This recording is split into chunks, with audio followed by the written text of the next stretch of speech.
पुष्कर सरोवर में एक शव मिला है। शव मिलने से इलाके में हड़कंप मच गया। पालिका कर्मचारी की मदद से शव को बाहर निकाला गया। घटना की सूचना मिलते ही मौके पर पुलिस पहुंची। सरोवर के बाहर कपड़े और नकदी भी मिली है। मृतक की शिनाख्त में पुलिस जुटी हुई है। पुलिस ने शव को अस्पताल में रखवा दिया।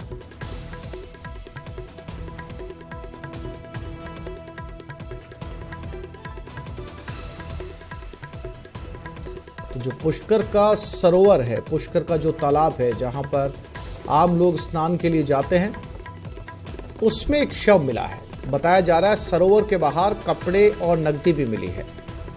फिलहाल पुलिस ये जानकारी जुटाने में लगी है कि ये शव किसका है, इसका नाम क्या है, कहां का रहने वाला है, क्या डूबने से इसकी मौत हुई है। ये तमाम सवाल इस समय पुलिस के सामने।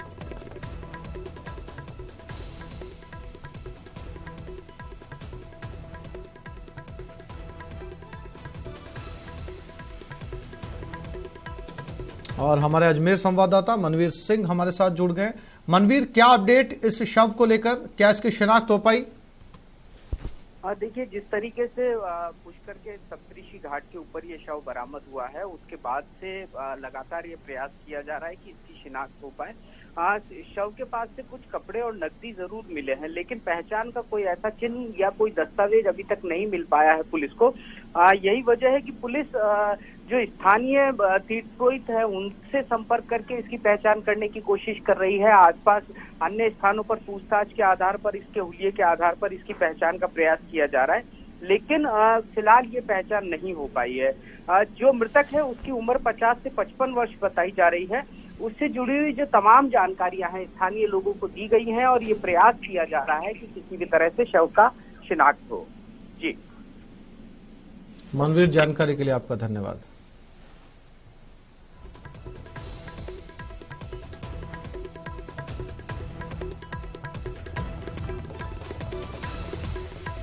और जोधपुर के लूणी थाना क्षेत्र के राजौर की ढाणी तालाब में डूबने से 3 बच्चियों की मौत हो गई। घटना शुक्रवार शाम की बताई जा रही है, जहां शाम को पार्वती जोगी, खुशी और निर्मा जोगी पानी भरने के लिए गई थी।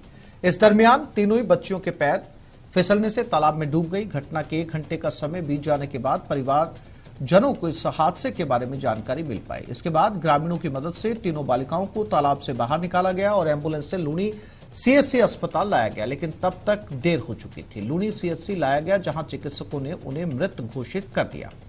घटना की जानकारी मिलने पर लूणी थाना पुलिस भी मौके पर पहुंची, जहां आगे की कार्रवाई की जा रही है।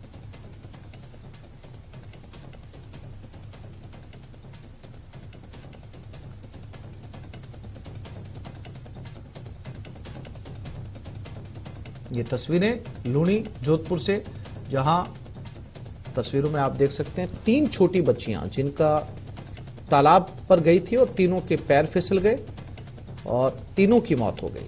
अस्पताल लाया गया और अस्पताल में डॉक्टरों ने तीनों बच्चियों को मृत घोषित कर दिया। जोधपुर के लूणी में ये दर्दनाक हादसा। और रंजन दवे हमारे साथ जुड़ गए हैं जोधपुर से, उनसे बात करते हैं। रंजन, क्या अपडेट इस हादसे को लेकर? जी, बताना चाहूंगा कि ये जोधपुर के लूणी थाना क्षेत्र के राजौर की ढाणी गांव है, वहां का ये मामला है। और तीनों जो बच्चियां हैं जोगी परिवार से संबंध रखती है। और तीनों की जो अगर आयु की बात करूं तो 10 से 15 वर्ष के बीच में तीनों की आयु थी। और शाम के समय में ये तालाब से, नाडी से पानी लेने के लिए गई थी, जहां पांव फिसलने की बात सामने आई है। और उसके बाद में जो पूरा घटनाक्रम इस प्रकार से रहा कि इनके पांव फिसलने के बाद, नाडी में डूबने के बाद तकरीबन 1 घंटे के बाद में इस बात की जानकारी मिली। तब तक ये पूरा खेल खत्म हो चुका था। हालांकि उसके बाद में जब ग्रामीण वहां पहुंचे और उसके बाद में तीनों के जो शव है उनको निकाल करके पहले वहां अस्पताल ले जाया गया, जहां चिकित्सकीय जांच के बाद इन्हें मृत घोषित कर दिया गया था। तो कुल मिलाकर के ये एक हृदय विदारक जो घटना है वो घटित हुई है। और आपस में रिश्तेदार बताए जा रहे हैं, जोगी परिवार से जुड़ा ये पूरा मामला है। रंजन, ये तीनों बच्चियां एक ही परिवार की थी? जी, जो जानकारी सामने आई है वो ये सभी जोगी परिवार के लोग हैं और राजौर की ढाणी के गांव के ही निवासी बताए जा रहे हैं। आपस में इनके रिश्तेदारी है, काका बाबा परिवार के रूप में इनकी पहचान के रूप में हो पाई है और एक कुटुंब के रूप में ये लोग यहाँ निवास करते थे। और ये तीनों बालिकाएं, क्योंकि हम उम्र बालिकाएं थी, 10 से 15 साल की इनकी आयु बताई जा रही है, तो ये सभी एक साथ वहां नाडी पर पानी के लिए गए थे, लेकिन जहां पांव फिसलने के कारण एक के बाद एक तीनों ही उसमें डूब गई। हालांकि इसके बाद में जब इत्तला मिली, पुलिस भी मौके पर पहुंची है, आगे की कार्रवाई को अंजाम दिया जा रहा है। रंजन, जानकारी के लिए आपका धन्यवाद। अलवर में बीती रात बानसूर पुलिस और गौ तस्करों में फायरिंग और मुठभेड़ हुई। इस दौरान पुलिस ने गौ तस्करों की गाड़ी के टायर में गोली मार दी। टायर पंचर होने के बावजूद गौ तस्कर पिकअप को तेजी से भगाते हुए करीब 10 किलोमीटर तक ले गए। इसके बाद पुलिस ने गौ तस्कर को गिरफ्तार किया, जबकि उसके साथ अन्य 2 साथी गौ तस्कर पिकअप को छोड़कर फरार हो गए, जिसमें 6 गोवंश बरामद किए गए हैं। 2 गाय मृत मिली है। पुलिस ने सुरक्षित गायों को श्री गिरिधर गौशाला में छोड़ दिया। गौ तस्करों की ओर से 6 राउंड फायर किए गए, जबकि पुलिस के द्वारा 3 राउंड फायरिंग की गई। गौ तस्करों ने पुलिस पर कांच की बोतलों से भी हमला किया।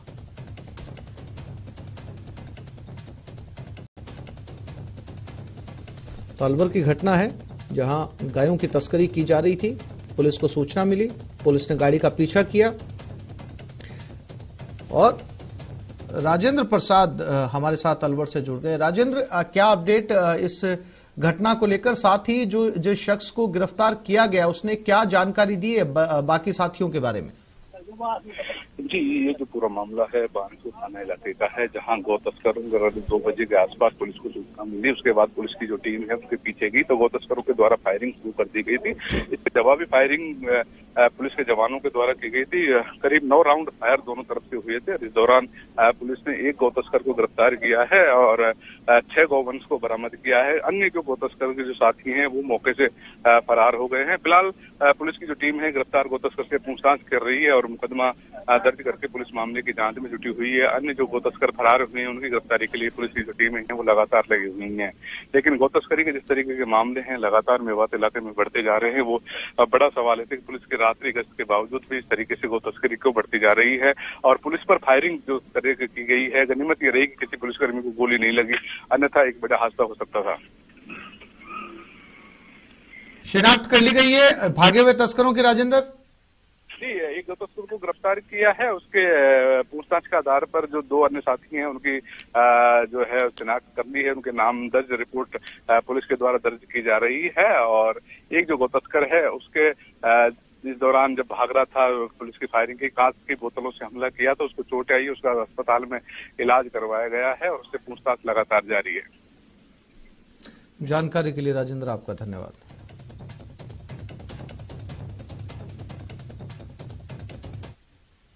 अलवर के भिवाड़ी जिला पुलिस ने 2 हथियार तस्करी करने वाले बदमाशों को गिरफ्तार किया। भिवाड़ी डीएसटी टीम 2 और कोट कासिम और किशनगढ़ बाज पुलिस ने संयुक्त कार्रवाई करते हुए अवैध हथियार रखने वाले बदमाशों और तस्करों पर कार्रवाई की है। पुलिस ने हेमंत उर्फ काला को 5 देसी पिस्टल और परमेश उर्फ गैणा को 3 देसी पिस्टल के साथ गिरफ्तार किया। बदमाश हेमंत उर्फ काला आर्म्स, नकबजनी, डकैती की योजना, हत्या की कोशिश, संगीन केस में जेल जा चुका है। बदमाश अलवर भिवाड़ी सहित आसपास के इलाकों में बदमाशों को हथियार सप्लाई करते हैं। बदमाश हेमंत उर्फ काला और परमेश उर्फ गैणा पर भी अनेक थानों में प्रकरण दर्ज है। हेमंत उर्फ काला का पुलिस थाना खैरथल का हिस्ट्री शीटर बदमाश है।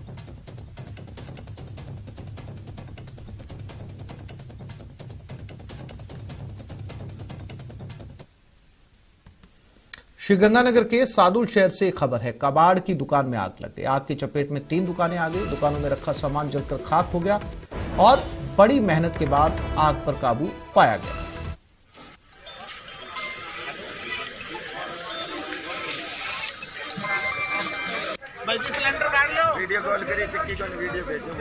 ये तस्वीरें सादुल शहर की हैं गंगानगर में, जहां शुरुआती दौर में एक दुकान में आग लगी और उसी आग से आसपास की दुकानें भी चपेट में आ गई।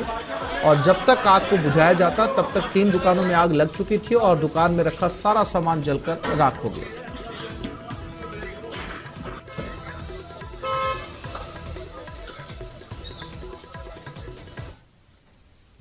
और ये खबर जयपुर से, जेडीए की कार्रवाई, चंदलाई बांध की पाल पर अवैध कब्जा करने की कोशिश विफल। जेडीए ने अवैध कब्जाधारियों के खिलाफ कार्रवाई की। जेडीए के सरकारी भूमि पर कब्जा किया जा रहा था। 300 वर्ग मीटर क्षेत्र में फेसिंग कर कब्जा किया जा रहा था। जेडीए ने आज अवैध अतिक्रमण को बुलडोजर की मदद से हटाया।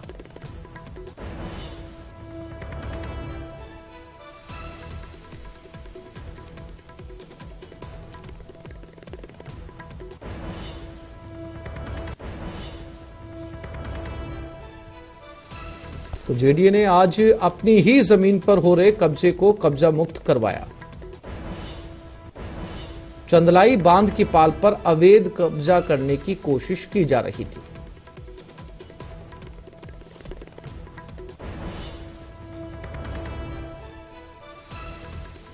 ये तस्वीरें जेसीबी चलाने की, जहां पर गेट लगा दिए गए थे, निर्माण कार्य के लिए ईंटें यहां पर रख दी गई थी। और जैसे जेडीए को इसकी सूचना मिली, जेडीए ने फौरन कार्रवाई करके कब्जा हटाया। यहां पर फेंसिंग करने की तैयारी थी, यानी कि जमीन को अपने अधीन लेने की।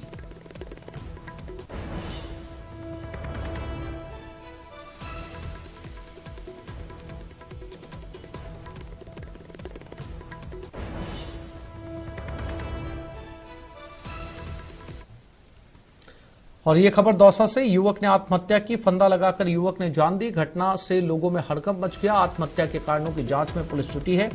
गीजगढ़ की खेड़लिया ढाणी की यह घटना है।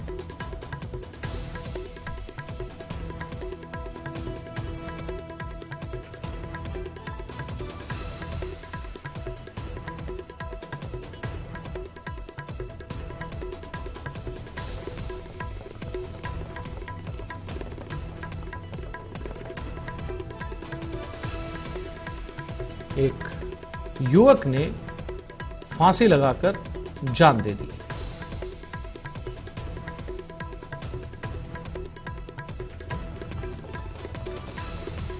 फिलहाल इसके कारणों की जांच की जा रही है। आशीष दौसा से हमारे साथ हैं। आशीष, क्या अपडेट इस आत्महत्या के बारे में? गीजगढ़ का पूरा घटनाक्रम है और सिकंदरा थाना पुलिस और गीजगढ़ चौकी पुलिस मौके पर पहुंच गई है और शव को सिकंदरा अस्पताल के मोर्चरी में शिफ्ट करवाया है। ऐसे में जो मरने वाला जो लड़का है वो युवक है, ऐसे में उसकी जांच की जा रही है कि आखिर उसने आत्महत्या का जैसा कदम क्यों उठाया। उसने अपने घर में ही फंदा लगाया है और फंदा लगाकर अपनी जान दी है। पुलिस का कहना है कि पूरे मामले की जांच होगी, जांच के बाद ही आत्महत्या के कारण स्पष्ट होंगे। फिलहाल ना कोई सुसाइड नोट मिला है और ना कोई कारण सामने आया है। ऐसे में पुलिस अब घर के लोगों से बातचीत कर रही है कि रात को किस तरह का घटनाक्रम हुआ, जब युवक सोया था तो क्या बातें हुई, उस तरह की पूछताछ की जा रही है। पुलिस का कहना है कि पूछताछ के बाद जो भी कारण सामने आएंगे वो मीडिया को बताए जाएंगे। आशीष, कोई सुसाइड नोट मिला है? अभी कोई सुसाइड नोट नहीं मिला है। पुलिस ने जिस कमरे में ये सुसाइड की जो घटना हुई है उसको सील करने की प्रक्रिया की जा रही है, उसको पूरी तरह सील कर दिया है। किसी भी घर के सदस्यों को भी उस कमरे में प्रवेश नहीं दिया जा रहा है। पुलिस का कहना है कि पहले उसके पोस्टमार्टम होगा और उसके बाद में पूरे कमरे की गहनता से जांच होगी। यदि फिर कोई सुसाइड नोट मिलता है तो उसका आधार पर कार्रवाई की जाएगी। फिलहाल मौके पर कोई सुसाइड नोट पड़ा हुआ नहीं मिला है, ना ही उसके आसपास कोई सुसाइड नोट मिला है, लेकिन पूरे कमरे की जांच होगी। पूरे कमरे में एक एक जगह की जांच होगी। उसके बाद में यदि कोई इनपुट निकल के आता है, कोई सुसाइड नोट निकल के आता है तो उसके आधार पर कार्रवाई होगी। जानकारी के लिए धन्यवाद आशीष।